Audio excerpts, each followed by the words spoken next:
You've bought a coffee there at 2 a.m. You've bought gas there. Maybe you've stood in line behind someone buying $40 of lottery tickets and wondered quietly if anyone actually makes money running one of these places. Here's the answer most people never get. 7-Eleven doesn't even charge its franchisees a royalty. Not in the way you're thinking. There's no fixed percentage of your sales that gets wired to Texas every month. Instead, 7-Eleven does something almost no other franchise in the world does. It goes into business with you, dollar for dollar, on every single thing the store earns. By the end of this video, you'll know exactly how that split works, what a real store actually brings home in a year, and why an arrangement that sounds generous on paper is actually one of the most aggressive profit-sharing structures in franchising. Before we start, if you like watching real businesses get taken apart number by number, no theories, no guessing, just the actual P&L, that's what this channel does every episode. Hit subscribe now so the next one lands in your feed. Also suggest in the comment what businesses you are curious about. Almost every franchise you've heard of works the same way. You pay for the building, you pay for the inventory, you keep what you sell, and you hand the franchisor a royalty, usually somewhere between 4 and 8% of your total sales, win or lose. 7-Eleven throws that model out. Instead of taking a cut of your sales,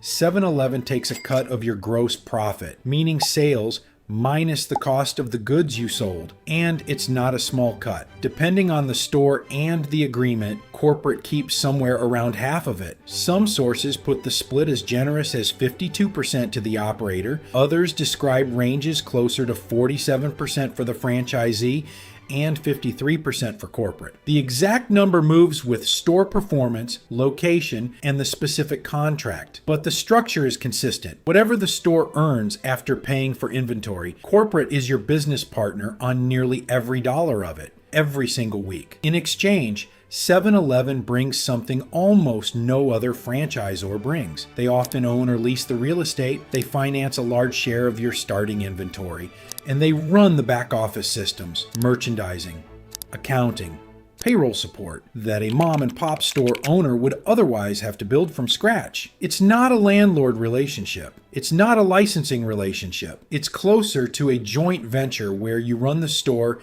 and they hold roughly half the equity in its performance permanently for as long as you operate it. Before you make a dollar, you have to buy in. The total investment to open a 7-Eleven swings enormously depending on the path. Public FDD figures put the full range somewhere between roughly $60,000 on the low end for a store where you're taking over an existing, already built location, up to well over $1 million for ground-up construction in a premium market. The initial franchise fee itself is typically quoted around $15,000, though 7-Eleven also runs conversion programs for existing convenience store owners, and in some cases offers zero franchise fee stores where corporate waives the entry cost entirely because they already own the real estate. That range matters because it tells you something the industry doesn't advertise loudly. The cheapest way into a 7-Eleven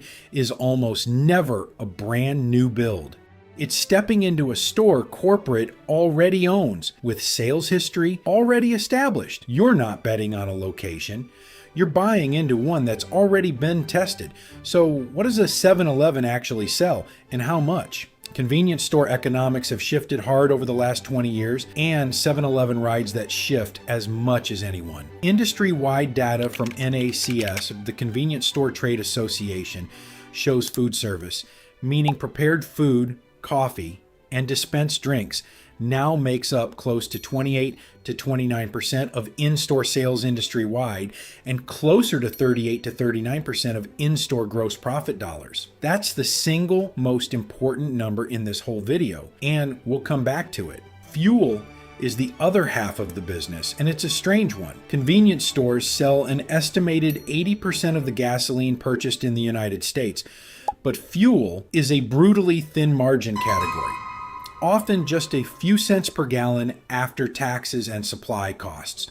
Stores don't get rich selling gas. They get traffic selling gas. Every car that pulls in for fuel is a chance to sell a coffee, a hot dog, a pack of cigarettes, or a lottery ticket at a real markup. A single store's annual gross sales can vary massively. Public estimates for individual locations range anywhere from around $800,000 a year at a lower volume store up to $2.5 million or more at a high traffic, high fuel volume corner. Let's build the math around a realistic middle case. Picture a 7-Eleven doing roughly $1.8 million in total annual sales. Fuel and inside sales combined. That's a real mid-tier volume store, not a flagship and not a struggling one. Convenience store gross margins, meaning what's left after paying for the actual product you sold, typically lands somewhere in the low to mid 30% range once you blend high margin categories like food service and packaged beverages against low margin categories like fuel and cigarettes. At a 32% blended gross margin on $1.8 million in sales, that store generates roughly $576,000 in gross profit for the year. Now, the split happens. Take the roughly 50-50 structure, corporate share and the operator's share. That's about $288,000 to 7-Eleven and $288,000 to the franchisee. But that $288,000 is not take-home pay. That's before a single employee has been paid. A typical 7-Eleven runs on a small crew of part-time staff covering a 24-hour clock, commonly landing somewhere around $70,000 to $80,000 a year in total labor cost for a modest crew, more if the store is larger or in a higher wage market. Utilities for a store that never turns its lights or coolers off typically run in the $25,000 to $30,000 range annually. Add insurance, credit card processing fees, which the industry pays over $21 billion for collectively every year, supplies and miscellaneous operating costs, and you're commonly looking at another $10,000 to $15,000.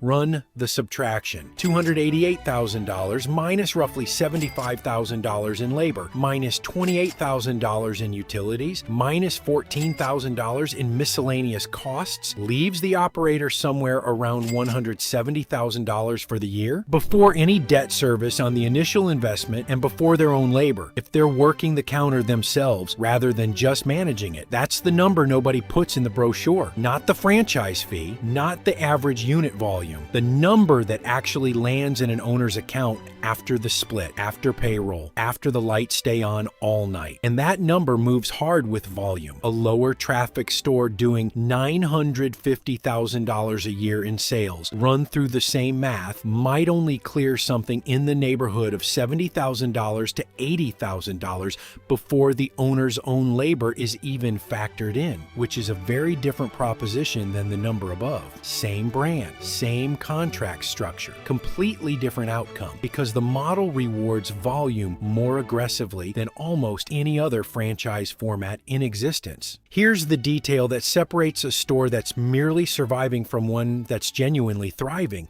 and it comes straight back to that number from Section 3. Food service, coffee, roller grill items, pizza, sandwiches, makes up under 30% of in-store sales industry-wide, but closer to 40% of in-store gross profit dollars. That's not a coincidence. Fresh food and dispensed beverages carry gross margins that can run north of 60% in some categories, compared to fuel margins measured in single-digit cents per gallon and cigarette margins that, while relatively higher percentage than fuel, are being squeezed by shrinking unit sales year over year. This is why every 7-Eleven you've walked into in the last decade has more hot food, more fresh coffee options, and a bigger cooler than the one you remember from 15 years ago. It's not a branding decision, it's survival math. The operator who leans into food service is fighting for the 40% of gross profit that comes from 28% of sales. The operator who's still leaning on cigarettes and fountain drinks is fighting over shrinking ground.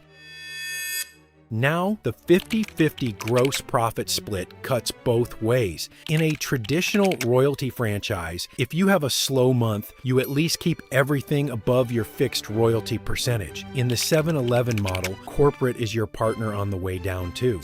Every dollar of gross profit you lose to shrinkage, spoilage, theft, or a bad month gets split right along with the good ones. There's no floor that protects the operator specifically. And because it's a profit split rather than a sales royalty, the incentive structure is unusual. Strong sales alone don't guarantee strong take-home. A store can post a great top line and still hand over half its actual profit if the cost of goods sold isn't managed tightly. The owner isn't just running a store. They're actively managing shrinkage, waste, and product mix. Because every point of margin they lose, they're only keeping half of what's left anyway. That's the trade-off underneath the brand name. 7-Eleven takes on real risk and provides real infrastructure. The real estate, the inventory financing, the systems. But it also means the ceiling on what an owner keeps is capped in a way it simply isn't at a franchise that just takes a flat royalty and lets you keep the rest. So the next time you're standing at the counter at 2 a.m., here's what's actually happening behind that register. Roughly a third of what you're paying becomes gross profit. Of that gross profit, corporate and the operator are splitting it close to evenly every single week for as long as that franchise agreement runs. And what's left after that split still has to cover a crew working around the clock, coolers that never shut off, and a card processing fee on every tape of your phone. A mid-volume store can still clear well into 6 figures a year for its owner. A low-volume store running the exact same brand and the exact same contract might barely clear a modest salary before the owner's own labor is even counted. Same sign out front, completely different business.